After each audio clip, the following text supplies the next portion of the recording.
ሰላም ሰላም ውድ የፀሐይ ቲዩብ ተከታታዮች እንዴት ናችሁ? ሰላም ናችሁ? ሰላም ብያለሁ ሁላችሁንም። ሰላም እንዴት ናችሁ? ደህና ናችሁ? ሁሉ ሰላም ነው? ስራ እንዴት ነው? ሰብስክራይብ ላይ ሼር እያደረጋችሁ ቤተሰብ ሁኑ። ኮሜንት ላይ ሀሳብ አስተያየታችሁን ጻፉልን። እኔ አይደለም ያልኩት እነሱ ናቸው። ሰላም ላይክ ሼር ኮሜንት ኮፒ ሊንክ አድርጉ እሺ። ወዳችኋለሁ። እንግዲህ ውድ ቤተሰቦች እንዳያችሁን ከጓደኞቼ ጋር ጥሩ ቀን ልናሳልፍ ጠርቻቸው ምሳ ልንበላ እሁድ ነው። እሁድ ቀን ናት። እንግዲህ እረፍት ሆኖ ሳይሆን አሉ ቤተሰቦቹ ፋሚሊ ተሰብስቧል። እነሱ ሳሎን ላቸው፣ እኛ ደግሞ ኩሽና ውስጥ ነን ማለት ነውና ጠራኋቸው። በስራ ማገዙኝ፣ አብረን ጥሩ ጊዜ አሳለፍን። እንደምታዩት እንግዲህ እኔ የጠፈጠፍኩት እንጀራ ነበረ። የጠፈጠፍኩት ሳይሆን የጋገርኩት እንጀራ ነበረ። እሱን እያቆረብኩላቸው ነው ማለት ነው። ምስር ወጥ ሰርቼ ነበረ። ከዛ ደግሞ ይሄ ምንድነው የሚባለው ባልጫ ድንች ካሮትና በቃ ድንችና ካሮት አድርጌ ባልጫ ደግሞ ሰርቼ ነበረ። ይሄ የአትክልት ግብአቶች በጣም ነው የምወደው እኔ እና እነሱም ይወዳሉ። ይህንን ሰራው ማለት ነው። ሽሮም መስራት ፈልጌ ነበር። እነሱ ሽሮ አንፈልግም፣ ሽሮ አልናፈቀንም፣ ይህን ብቻ የምንፈልገው አሉኝ ማለት ነው።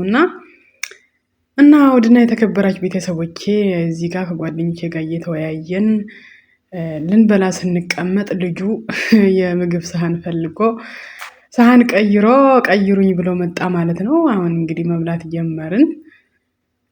ደስ ይላል እንደዚህ አብሮ መብላት፣ አብሮ ደስታን ማሳለፍ፣ ጊዜ ማሳለፍ ከጓደኞቻችን ጋር። በተለይ በስደት ላይ ስትኖሩ ትንሽ ጊዜም ብትሆን በጣም ነው በቃ ልቦናችሁ ይቀየራል፣ አይምሯችሁ ይታደሳል። እና ትንሽ ሀሳብ ስትለዋወጡ በስልክም አለ አይደለ ሰው ታገኛላችሁ፣ ግን በጣም ይለያያል። በስልክና በአካል ተገናኝታችሁ ጊዜ ስታሳልፉ በጣም ነው የሚለያየው ማለት ነው።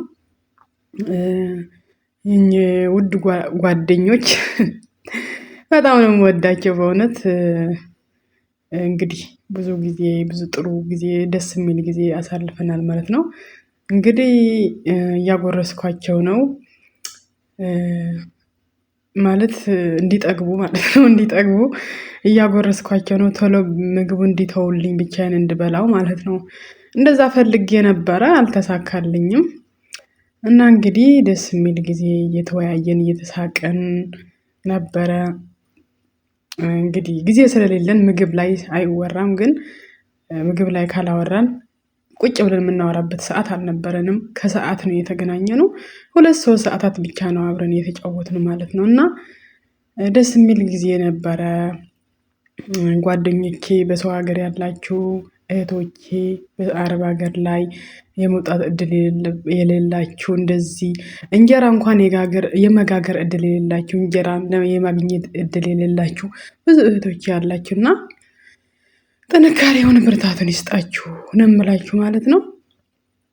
እንግዲህ በላን ጠጣን ምን ጨምራለን ሌላ። ስደት ብዙ ነገር፣ ስደት ብዙ መስዋዕት አለው። አሁን እዚህ ጋር እኛ ምሳ አቅርበን ነው ለነሱ። አንድ 10 ምናምን ፋሚሊ ያለ ተሰብስቦ ሳሎን ላይ ምሳ እየበሉ ነው። በራችን እየበላን ነው እኛ ደግሞ ማለት ነው። ደስ ይላል። እነሱ ኑ ከኛ ጋር ብሉ ብለውን ነበረ፣ ግን እንደዚህ አብሮ መብላት በአንድ ሳህን ላይ እነሱ ጋር ብዙም አይታወቅም እና እነሱ ፊት አብሮ እንደዚህ መብላት ደስ አላለንም። ብቻችን እየበላን ነው እዚህ ተቀምጠን ኩሽና ውስጥ በነፃነት እንድንበላ ብለን ማለት ነው። በነገራችን ላይ የኔ ሰዎች በጣም ጥሩ ናቸው። አብረሽን ቢ ነው የሚሉ እኛ ጋር ተቀመጭ ይላሉ። ግን እኔ ደግሞ በቃ የሆነ ነፃነትን ያጣው ይመስለኛል። ከነሱ ጋር ስቀመጥ ነፃነት አይሰማኝም ምናምንና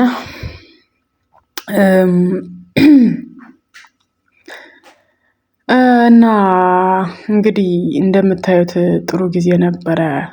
ጭማሪ ወጥ ተባለ። እንግዲህ ብር ይጨምራሉ፣ ከፍለው ነው የሚበሉት ትላለህ። እና አበጃ እንግዲህ ማለት ምን ብዬ እንደምገልጽላችሁ አላውቅም። በጣም ደስ የሚል ስሜት አለው። በተለይ እንጀራ እንደዚህ ስትበሉ ብቻችንና ከሰው ጋር ሲሆን በነገራችን ላይ በካሜራው ሲዞር እናንተ በግራ የምንበላ ነው የሚያስመስለው፣ ግን በቀኝ እጃችን ነው የምንበላ፣ በግራ አይደለም። ግን ተቀርጾ እዚህ ጋር ሲመጣ ደግሞ በግራ እንደምንበላ አድርጎ ነው የሚያሳየው ማለት ነው። እና ካሜራው እንደዚህ ስለሚገለብጠው ነው የኔ ወዶች።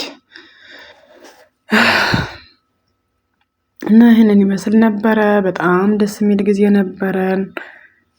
4-5 ሰዓታት ወር 2 ሰዓታት ወይ ደግሞ 1 ሰዓትም ሊሆን ይችላል የምትገናኙት ባገኛችሁት ሰዓት። ችግራችሁም ሆነ ደስታችሁም ሆነ ተከፋፍላችሁ እንደዚህ ከጓደኛችሁ ጋር ስትለያዩ በጣም ደስ ይላል እና ጥሩ ጊዜ ነበረን። በተለይ ከአንዷ ጓደኛዬ ጥሩ ምሽት አምሽታ ነው የሄደችው። ተጫውተን ምናምን ነው የሄደችውና ደስ የሚል ጊዜ ነበረን። እዚህ ጋር ደግሞ ዳቦ የድቡልቡል ዳቦ የእንትን ዳቦ አለ አይደለ? እሱ አምሮኝ ደስ ብሎኝ በቃ ናፈቀኝ። ሀገሬ ዳቦ አለ አይደለ? የሚገዛውን ዳቦ እሱ ናፈቀኝና እስቲ እንደሱ አድርጌ ልጋገር ብዬ ጋገሬ ነበረ። እንደምታዩት እዩት እንግዲህ እንደዛ ጋገሬ ነበረ። እንግዲህ ከፈለጋችሁ ብሉ ብዬ ነው እንደዛ ያደረኩት ማለት ነው የኔ ውዶች። እናንተ ደግሞ እንዴት ነው የምታሳልፉት የእረፍታችሁ ቀን? በሳውዲ በዱባይ ያላችሁ የእረፍታችሁ ጁምአ ሊሆን ይችላል። እንዴት ነው የምታሳልፉት እናንተ ጋር? እኛ ጋር እንግዲህ እንደዚህ ነው የምናሳልፈው። ሁሌ አይደለም እንደዚህ የምናሳልፈው። በነገራችን ላይ ከስንት አንዴ ነው የምንገናኘው፣ ከወር በወር በምናምን። አሁን ለምሳሌ ወር 2 ወር ይሆነናል ጓደኛ ጋር የተገናኘነው እና እንግዲህ ደስ ይላል ፈገግታቸው፣ ሳቃቸው። የኔ ፍልቅልቆች ፍልቅልቅ እያሉልኝ እየሳቁልኝ እየተጫወቱልኝ ነው። ከዛ የሆነ የሰዎቼ ልጅ አለና ምንድነው የምትበሉት ሲለን ምስር ነው የሚያቃጥል በርበሬ አለው ስንለው ልቅመሰው ወይ ያለ ማለት ነው። ከዛ ቅመሰው አልነው ሳይጸየፍ እኛ ከምን በለው ላይ ቆንጠር አድርጎ ወጥ ወስዶ እየቀመሰው ነው ማለት ነው። ከዛ ይጣፍጣል፣ ትንሽ ያቃጥላል ግን ይጣፍጣል አለ ማለት ነው። እና እኛም ደስ አለን፣ እኛ ከምን በላው ላይ ሳይጸየፍ ስለበላ እውነት ደስ አለን። አንዳንዶቹ በቃ ትህትናቸው በጣም ነው የሚገርመኝና አንዳንድ ሰው አለ ሀበሻ ሰው የማይመስለው ሰራተኛ እንደ ሰው የማይቆጥር አለ። የእውነት የኔ ሰዎች ልጆቹ ሆነ ትልቆቹ ያው ልጁም የአባቴ እናቱ አይደለም የሚመስለው። በጣም በቃ ይሄ ሰራተኛ መጸየፍ ምናምን ነገር የለም ማለት ነው። እና ውድና የተከበራችሁ ቤተሰቦቼ ጊዜያችን ይሄንን ይመስል ነበረ። ጥሩ ቀን አሳልፈናል። በጣም እንወዳችኋለን። በሰብስክራይብ፣ ላይክ፣ ሼር፣ ኮሜንት እየጻፋችሁ አበረታቱኝ የኔ ውዶች። እወዳችኋለሁ። ቻው